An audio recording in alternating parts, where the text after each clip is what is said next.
कल्पना कीजिए, एक सुबह आपकी नींद खुलती है और आपको पता चलता है कि अखबार बंद हैं, रेडियो पर सिर्फ सरकारी खबरें चल रही हैं और आपके पसंदीदा नेता जेल में बंद है। आपके मौलिक अधिकार गायब। ये कोई साइंस फिक्शन मूवी की कहानी नहीं है, बल्कि ये हुआ था 25 जून 1975 को, जब भारत में इमरजेंसी लगाई गई थी। आज की इस वीडियो में हम जानेंगे कि कैसे दुनिया के सबसे बड़े लोकतंत्र ने अपने सबसे अंधेरे दिन देखे। चलिए जानते हैं इस वीडियो में।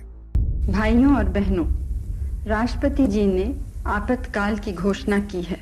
इससे आतंकित होने का कोई कारण नहीं है।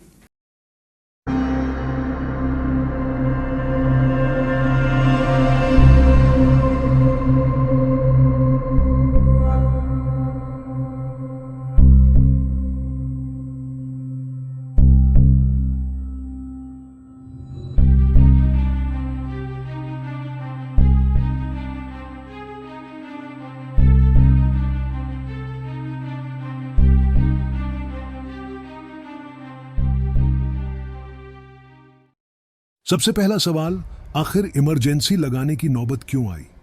दोस्तों, ये कहानी शुरू होती है 1971 से, जब इंदिरा गांधी ने बांग्लादेश युद्ध में ऐतिहासिक जीत हासिल की।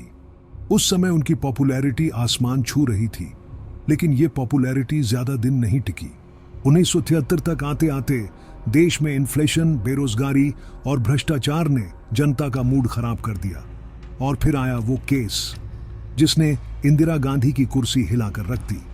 1975 में इलाहाबाद हाईकोर्ट ने इंदिरा गांधी को चुनाव में सरकारी मशीनरी के दुरुपयोग का दोषी पाया और उनकी सीट खारिज कर दी।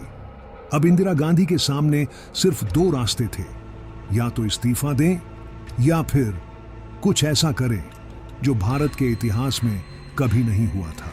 25 जून 1975 की रात, जब पूरा देश सो रहा था, तब राष्ट्रपति भवन में एक ऐसा फैसला लिया जा रहा था जिसने भारत के लोकतंत्र को झकझोर कर रख दिया।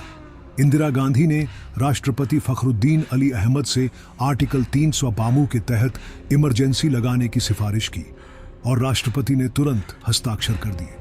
अगली सुबह जब देश उठा तो सब कुछ बदल चुका था। अखबारों पर सेंसरशिप, विपक्षी नेताओं की गिरफ्तारी और जनता के मौलिक अधिकारों का सस्पेंशन। ये वो दौर था जब लोकतंत्र को डिक्टेटरशिप में बदलने की कोशिश की गई। इमरजेंसी के दौरान क्या क्या हुआ? दोस्तों, ये वो हिस्सा है जो सुनकर आपकी रूह कांप जाएगी।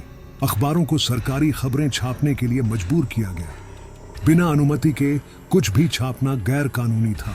जयप्रकाश नारायण, मोरारजी देसाई और अटल बिहारी वाजपेयी जैसे नेताओं को जेल में डाल दिया गया। लेकिन इमरजेंसी सिर्फ विपक्षियों की गिरफ्तारी तक सीमित नहीं थी। इस दौरान जबरदस्ती नसबंदी अभियान चलाया गया, जिसमें लाखों लोगों को मजबूर किया गया। एनफोर्स नसबंदी करना, जिसकी वजह से इंदिरा गांधी हारी थी 1977 का इलेक्शन। लोग बहुत नाराज थे।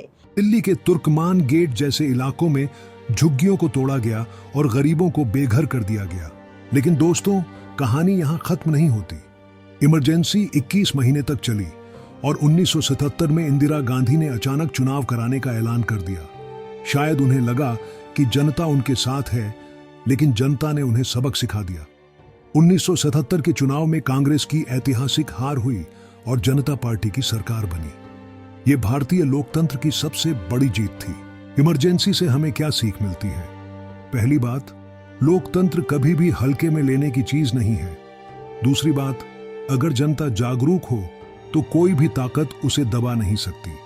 और तीसरी बात, इतिहास हमें याद दिलाता है कि सत्ता का दुरुपयोग कभी भी लंबे समय तक नहीं चलता। तो दोस्तों, ये थी वो कहानी जब भारत ने अपने सबसे अंधेरे दिन देखे। अगर आपको ये वीडियो पसंद आया हो तो इसे लाइक और शेयर करें, और हाँ, नीचे कमेंट में बताएं कि आपको इमरजेंसी के बारे में क्या लगता है। अगर आप चैनल पर नए हैं तो सब्सक्राइब करना ना भूलें, क्योंकि हम ऐसी ही दिलचस्प कहानियां लेकर आते रहते हैं। फिर मिलेंगे अगली वीडियो में। जय हिंद।